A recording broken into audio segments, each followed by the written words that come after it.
This is our adventure to the Tri-State Warbird Museum. Our tour guide's name was Larry. Here are some of the things he told us. The B-51 was the first aircraft we had in World War II that had a long enough range that could escort the bombers in Europe all the way to their target and back.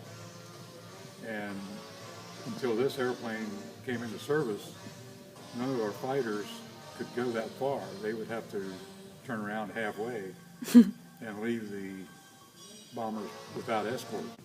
And a lot of the B-17 raids, we have a fellow that comes in here that was a tail gunner on B-17s. He was on a group, he said, that had 100 B-17s, went out, 40 of them come back. Oh, wow. 10 men on each airplane. Ooh. Only 40 of them. But you can look in here and see they've already restored this rear part. This is what they had to start with. Larry is now explaining where the gun sat on an airplane. On here, and 3 machine guns, 50 caliber machine guns are set in these. And the barrels would stick out here. You can see ports here. And the ammo boxes would set back here and go up over these rollers. The ammo was all linked in the belt. And you've heard the expression, the whole 9 yards? Yeah. They claim that came from the typical length of an ammo belt was 9 yards long. The pilot would come back and he'd say, I give him the whole 9 yards. Yeah, he shot all his ammo. Larry talks about veterans. So it used to come into the museum. He just passed away. It was a program that he went through during the war.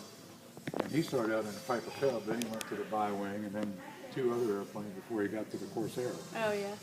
And he was a Corsair pilot. He was carrier qualified 2 days before the end of the war. Larry tells us about a jacket from the war.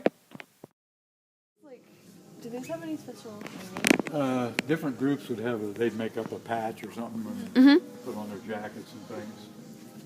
So did most of them, like what kind of jobs did they get after the war? It depended. Some of them never flew again. Yeah. Some of them won't even talk about it. Yeah. You know, some of the guys that was in the war, as soon as the war was over, they block it out. And some of them, the training was real important, and it had to be done fast because they needed pilots. Yeah. But also, the Mustang, when you was in the T6, it was like 600 horsepower. And you had an instructor with you. When you got in the Mustang, if that happened to be the airplane you was assigned to, there was only 1 seat in it. So your first flight was by yourself. Oh. So what is this? This is the engine, the same type engine that's in the P-40. This is a cutaway we got from the school. It's an Allison V12, but it's very similar to the Mustang Rolls-Royce. They're both 12-cylinder, both liquid-cooled. Fellow walked in when we were just walking out here. Larry explains the radar.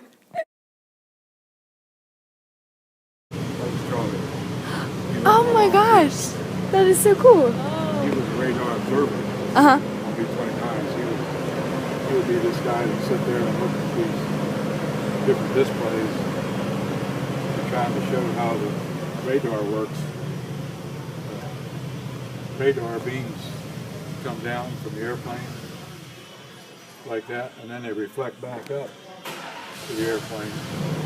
And the equipment in the airplane shows these pictures like that, and they compare it to the map.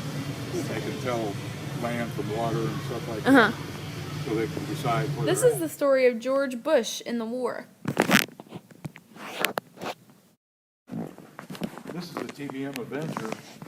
It's the same, it was a torpedo bomber.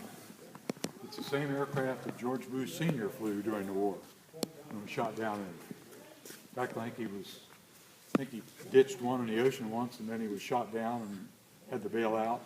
Oh my and was picked up by a submarine. But his primary mission was to carry torpedoes. It would carry 1 torpedo inside the fuselage. No airplanes we had until this one came along could carry the torpedo inside. That group was, they call it the OSS. It was kind of like the CIA now. They flew low level at night over France and Belgium and dropped out supplies and spies and things like that to the French underground, French resistance and things. And that's what Don all his missions he's got detailed and things there that he done. And then after he stayed in the Army, I think, for about 10 years. Then he started flying school. He wasn't a pilot in the military. He was a tail gunner. Oh, okay. But then he wanted to fly, so he got his flying license Oh, that's cool. and started school. He had Cardinal Air training down in Lincoln for years. And I learned to fly down there, and then he got into helicopters, and I think he's still got Cardinal helicopters here at Claremont. And until just a year or two ago, he was still active. This Bruce Richardson is another World War II veteran that comes in quite often. He was a tail gunner on B-17s. He's the one I mentioned had a mission where they had 100 airplanes and only 40 of them come back. Yeah. He was one of them to come back. Oh, He had 33 missions over Europe. we had a great time at the Tri-State Warbird Museum. We learned a lot about different types of planes and the pilots that flew them. I thought it was really interesting to see the actual layout of all the planes instead of just thinking of some obscure idea when you're learning about them. You actually got to see what they looked like and how they interacted in war. Also, I thought it was really interesting that they still flew the planes there. It was also neat to see a lot of the stories about the veterans. It was cool to see what they did during the war and what they do now. We are definitely thankful for all the work they have put into secure our freedom. This museum definitely made me appreciate that. Some people had to go through some horrible things, especially some of the pilots who went through crashes and other bad things. And after this, the severe damage that caused them. It also made me realize how much they really cared about our country to be able to go through that for us. It's so cool. It was tons of fun.